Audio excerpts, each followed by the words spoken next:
Howdy folks, today we're looking at Punx #1 from 1995 in Valiant Comics. For proof that not all coincidences are happy, I had pulled this series for the channel just last week, a few days before we found out that Keith Giffen had died. How fitting then that we should gather to pay tribute to the man by reading a project he probably forgot about doing. In 1995, Valiant was struggling. The whole industry was struggling, but especially Valiant, recently purchased by the video game company Acclaim, still suffering from the market contraction of the mid-90s, with creative turnover on every book in the line.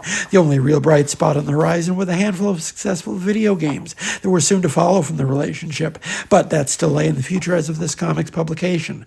What's it about? Well, technically it's a Harbinger spin-off based in a city called Acclamation that experienced a disproportionate number of supernatural events since its founding, and which is apparently a hotbed of Harbinger activity. To this effect, Toyo Harada's men have been kidnapping people off the street to experiment on.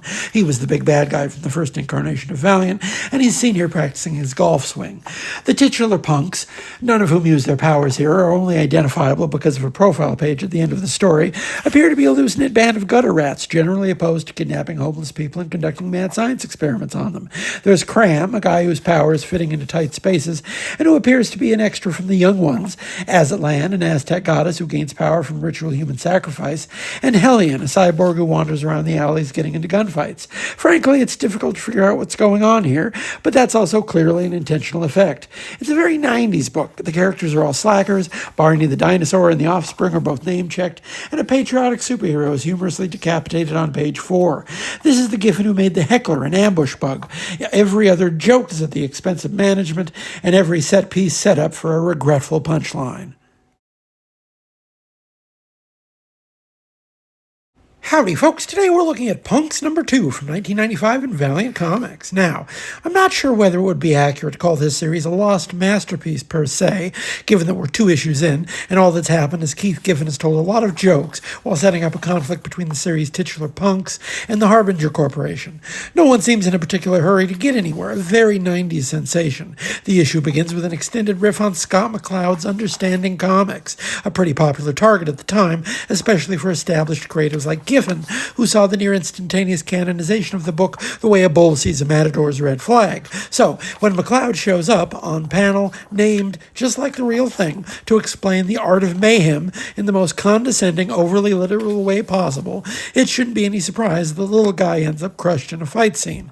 He's not dead, however, as later in the issue we see the 5 inches tall McCloud convalescing in a hospital bed and still talking, despite being screamed at by everyone else in the hospital. A great deal of the issue is spent on the villain Caul, spelled C-A-U-L, a malevolent hive mind that takes over people's minds, represented by a black inky smear across their face. Much of the story so far is Caul talking amongst themselves, trying to get one over on his bosses, while also perhaps sweetening the pot for himself. He accidentally takes over a superhero type, a rich Bruce Wayne figure who moonlights as Crimson Pigeon, as well as collecting priceless Fabergé eggs. Those same Fabergé eggs are apparently involved in some kind of armed revolt. That's just a few of the threads here. We're only 2 issues in, and the story, such as it is, just keeps adding characters, dozens of people with murky motivations, all thrown into chaos. And if you're having trouble keeping track, there's a kid on the last page who actually read the comic, so he can fill you in. Howdy folks, today we're looking at Punx #3 from 1995 in Valiant Comics. Punx was a 4-issue series of which only 3 issues ever saw print, not counting a manga special that had absolutely nothing to do with resolving the plot herein. It's quite clear that Keith Giffen found the actual story of Punx far less interesting than the satire packed in between the scaffolding of the plot, such as it is. Much like the classic ambush bug only very begrudgingly featured events, so too is this book committed to lateral movement, expanding outwards in service of an ever-metastasizing cast of characters created for the purpose of paying off punchlines. In this instance, Giffen appears quite, well, we'll say amused and leave it there, by the Times, a cynical period of market freefall wherein the only books with any kind of commercial traction were the Bad Girl books, an endless array of mostly poorly drawn comics which catered primarily to a fan base of adolescent fanboys and only incidentally to a smaller contingent of fangirls who were so thirsty for representation of comics they were willing to overlook or even embrace the exploitive nature of the material. Giffen is sensitive to these nuanced cross-currents in the way that only a middle-aged man could be, and then he comes out swinging in all directions. The main antagonist for the issue, inasmuch as any character qualifies here, is PMS, the paramilitary shrew, who turns into a muscle-bound mercenary 1 week out of every month, dedicated primarily to destroying things she judges demeaning to women.